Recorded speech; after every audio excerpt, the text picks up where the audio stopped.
Morning madam. என்னங்க இது? ஜனநாயகன் திரைப்படம் இது வரைக்கும் ரிலீஸ் ஆகல. பராசக்தி திரைப்படம் மட்டும் ரிலீஸ் பண்ணியிருக்காங்க. ஜனநாயகன் திரைப்படம் ரிலீஸ் ஆகாதுன்னு சொல்லிட்டு தணிக்கை குழுலாம் வந்து பிரச்சனையா இருக்கு அப்படின்னு சொல்லியிருக்காங்க. அதே மாதிரி பராசக்தியும் சொல்லியிருக்காங்க. ஆனா பராசக்தி மட்டும் ரிலீஸ் ஆயிருக்கு. இல்ல, எனக்கு இந்த கேள்வி என்கிட்ட எதுக்கு இருக்குன்னு எனக்கு புரியல. மத்திய அரசு எப்படி குற்றம் சாட்ட முடியும்? இப்ப குற்றம் சாட்டுறதுக்கு எது வேணாலும் பண்ணுவீங்க. பராசக்தி நீங்க அப்படி பாத்தீங்கன்னா முதல்ல யோசிச்சு பார்க்கணும். ரெட் ஜாயிண்ட் ரிலீஸ் இருக்கு. மத்திய அரசு தடையிடணும்னா ரெட் ஜாயிண்ட்க்கு தடையிடணும். அவங்கதான் நாங்க எதிரியா பாக்குறோம் திமுகவை. அப்போ சொல்றவங்க வந்து அது யார் இருந்தாலும் கொஞ்சம் வந்து மண்டையில இருக்கிற மசாலாவை யூஸ் பண்ண மாட்டாங்களா? ரெட் ஜாயிண்ட் எல்லாமே பேசிட்டு நீங்க ரெட் ஜாயிண்ட்க்கு எதிராக ஓகே அவங்களுக்கு சாதகமா நாங்க படத்தை ரிலீஸ் பண்ணி தர முடியுமா? இதெல்லாம் மத்திய அரசுன்னா எல்லாம் இன்னைக்கு ஒரு குழந்தை அழுதாலும் அதுக்கு காரணம் என்னன்னு பசிக்குதுன்னு பாக்குறது இல்ல. மத்திய அரசு தான் காரணம், மோடி தான் காரணம். குழந்தை அழுதுக்கு மோடி தான் காரணம் சொல்றவங்களே நான் என்னத்தான் சொல்றதுன்னு எனக்கு புரியலீங்க. அதே நேரத்துல நீங்க ஒரு ஆக்ட்ரஸா இருக்க சொல்ல ஒரு உச்சப்பட்ட நடிகருடைய கடைசி படம் அப்படின்னு சொல்லியிருக்காங்க.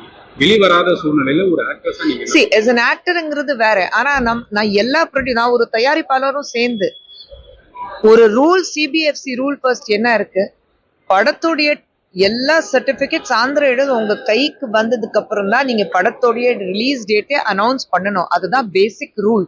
எந்த ப்ரொடியூசர் அந்த ரூல் ஃபாலோ பண்றாங்க சொல்லுங்க? அப்ப ரிலீஸ் நேரத்துல வந்து எங்களுக்கு சிபிஎஃப்சி வரல, ரிவைசிங் கமிட்டிக்கு போச்சு, எதுக்கு இதுதான் காரணம் அதுதான் காரணம் சொல்லிட்டு இருக்கிறது. Simple rule. உங்களுடைய படம் நீங்க ரிலீஸ் பண்றீங்கன்னா இது நான் நடிகர் மேல தவறுன்னு நான் சொல்ல மாட்டேன். நான் ப்ரொடியூசர் சொல்றேன். ஒரு ப்ரொடியூசருங்கிறது முறையில நான் சொல்றேன்.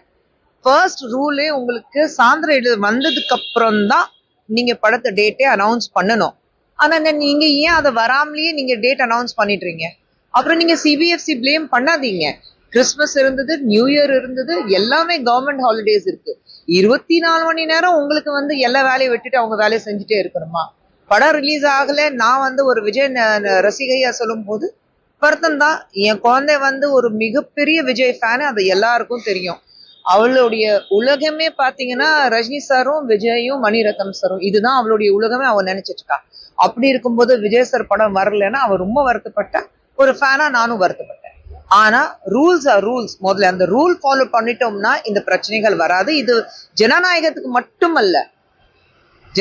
மட்டுமல்ல, இது வந்து எல்லா படத்துக்கும் நான் சொல்றேன். அண்ட் யார் வந்து இதுக்கு மத்திய அரசு தான் காரணம் சொல்லிக்கிறாங்களோ அவங்க கொஞ்சம் ஹோம்ஒர்க் பண்ணிட்டா, பிளேம் கேம் பண்றதுக்கு முன்னாடி கொஞ்சம் ஹோம்ஒர்க் பண்ணிட்டா, திசை திருப்பி மாற்றுறதை விட ஹோம்ஒர்க் பண்ணிட்டா பெட்டரா இருக்கும். கடைசி நேரத்துல வந்து தமிழக முதல்வரும் திமுகவினரும் காங்கிரஸும் எல்லாரும் சேர்ந்து அதுதான் நான் சொன்னேன். ஒரு இல்லைங்க, அதுதான் நான் சொல்றேன். நம்மளுடைய முதலமைச்சர் அவர்கள் இருந்தாலும் அவர் கொஞ்சம் யோசிக்கணும்ல. இப்ப ஜனநாயகத்தை வந்து நீங்க தடை வந்து இவங்க விதிச்சிருக்காங்க சொல்றீங்க. சென்ட்ரல் கவர்மெண்ட் இன்டர்ஃபியர் பண்ணதுனாலதான் நீங்க ஜனநாயகத்தை ரிலீஸ் பண்ணல. அப்புறம் பராசக்தி உங்க மகன் தானே படத்தை ரிலீஸ் பண்றாரு. ஆல் ஓவர் ரெட் ஜாயிண்ட் தானே. உதயநிதி ஸ்டாலின் டெபுட்டி முதலமைச்சர் தானே ரிலீஸ் பண்றாரு. அவருடைய கம்பெனி தானே ரெட் ஜாயிண்ட். அப்புறம் மத்திய அரசாங்கம் எப்படி ரெட் ஜாயிண்ட் ரிலீஸ் பண்ணணும்? நாங்க அதான கேட்கிறோம். தடை வைக்கணும்னா முதல்ல அந்த படத்துக்கு தானே தடை வைக்கணும். மத்திய அரசுக்கு இதுல கை இருந்தா நாங்க ஃபர்ஸ்ட் அதுதானே தடை வைப்போம். ஆனா மாநில முதலமைச்சர் அவர்கள் அது கூட யோசிக்காம வாய்க்கு வந்தபடி வாயை கூசாம மக்களை வந்து ஏமாத்துறதுக்காக பல விஷயங்கள் சொல்லிட்டு இருக்காங்க. அந்த பல விஷயங்கள்ல இதுவும் ஒரு விஷயம் இருக்கு. இப்போ திமுகவினரும் முதல்வரும் மற்றவங்க எல்லாருமே சேர்ந்து இப்போ விஜய் வந்து இப்போ இடி ரைடு, சிபிஐ போல தணிக்கை குழுவும் சேர்த்திருக்காங்க அப்படின்னு சொல்லிட்டு இருக்காங்க. ரகுபதி சார் சரி, நான் வந்து திமுகவோட ஸ்போக்ஸ் பர்சன் கிடையாது. எந்த அளவுக்கு திமுக மக்களை ஏமாத்துவாங்கன்னா அது எல்லாருக்கும் தெரியும். கடந்த 5 வருடங்களாக மக்களை ஏமாத்துற வேலை மட்டும்தான் நடந்துட்டு இருக்கு. இதே வந்து ஆசிரியர்கள் போராட்டம் பண்ணும் போது அவங்களை பத்தி யோசிக்கல. இதே நம்மளுடைய தூய பணிகார வேலையை பார்க்கிறவங்க ஒரு போராட்டம் நடத்தும் போது அப்போ வந்து பார்க்கல. இதே வந்து பெண்களுக்கு 1000 ரூபாய் கொடுக்கப்படும்னா அப்போ தேர்தல் அறிக்கையில கொடுத்தாங்க. 6 மாதம் கொடுத்தாங்க. அதுக்கப்புறம் அதை பத்தி பேசவே இல்லை. இப்போ 6 மாதத்துக்கு முன்னாடி மீண்டும் ஆரம்பிச்சாங்க. இப்போ வந்து எலெக்ஷன், இதுக்கு முன்னாடி வந்து உங்களுக்கு பொங்கல் வரலையா, இதுக்கு முன்னாடி தீபாவளி வரலையா? ஆனா இந்த தேர்தல் மட்டும்தான் ரேஷன் கார்டுக்கு வந்து 3000 ரூபாய் கொடுக்குறீங்க. போன தேர்தல் என்ன, போன பொங்கலுக்கு என்ன பண்ணீங்க? 3000 ரூபாய் கொடுத்தீங்களா? கொடுக்கல. அப்போ அவங்க ரேஷன் கடையில வந்து கார்டுல வந்து ரேஷன் வாங்கலையா மக்கள்? அப்போ வந்து பெண்களுக்கு பிரச்சனை வரலையா? அப்போ ஒரு குடும்பம் இருக்குன்னு அவருக்கு தோணலையா? இப்போ மட்டும் ஏன் அது தோணுது? எலெக்ஷன் நேரத்துல நீங்க 1000 போய் மறுபடியும் சொல்லி மக்கள் ஏமாத்துற வேலை பார்ப்பீங்க. சோ திமுக காரங்க இப்படி சொன்னாங்க, இல்ல காங்கிரஸ் காரனா ஒரு ஊழலோட கூட்டணி தான் காங்கிரஸ் இருக்கு.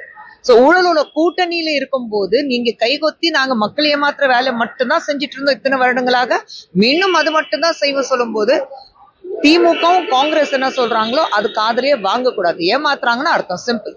விஜய் வந்து சிபிஐ விசாரணைக்கு ஆஜர்படுத்தணும். அது அவர் தானே சிபிஐ விசாரணை கேட்டாரு. கரூர் பிரச்சனை வரும்போது முதல்ல சிபிஐ விசாரணை வேணும்னு சொன்னது யாரு? நாங்க கேட்டோமா? அவங்க வந்து முதல்ல சிபிஐ விசாரணை நடத்துங்க சொன்னது விஜய் அவர்கள் தானே.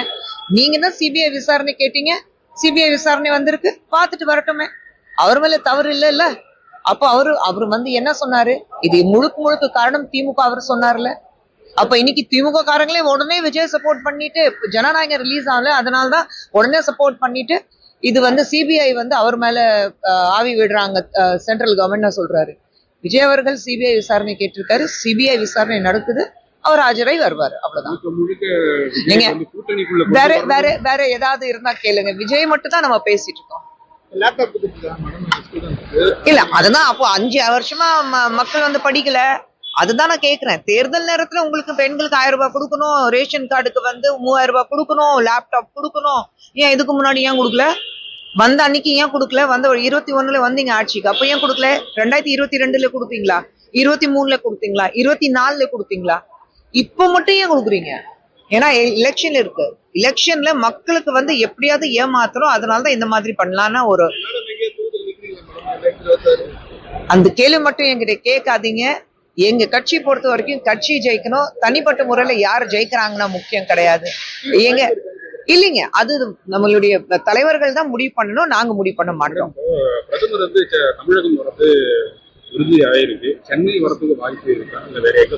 இல்ல அது அங்கிருந்து டெல்லியில இருந்து எங்களுக்கு தகவல் வரும். அது பத்தி நான் இப்போ பேச முடியாதுங்க. தேங்க்யூ.